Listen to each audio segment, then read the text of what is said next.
कि तिमीलाई हामी एक नभएकोमा अफसोस छ र? मलाई जति नै।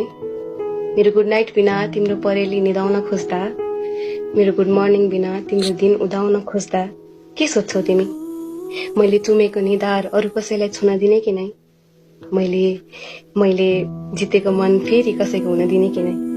तिमीलाई खाली लाग्दैन विगतको बाटो आफू एक्लै हिँड्दा? तिमीलाई भारी लाग्दैन अरू कसैको हात समय मलाई सम्झिदा? मेरो त के छ र, म मन्दिर पुगेपछि च्यातिएको फूल मलाई दुःख छैन चोडिनुको। हरेक प्रहारबाट तिमीलाई यसरी जोगाएँ कि बिर्सिसके दुखाइ मन कोडिनुको। अब जाने नै त हो, जाँदा जाँदै के सिकाउ तिमीलाई? नयाँ कोपिला लाग्न पनि पुरानो ओइलाउनु पर्छ, झर्नु पर्छ, आफ्नै ठाउँ बिरानो भएपछि बसाइ सर्नु पर्छ। तिमीलाई राखेको थिएँ ओछ्याएर जे माथि त्यो रेशम झिक्न पनि किरा मर्नु पर्छ। हो म त्यही किरो हुँ, म त्यही किरो।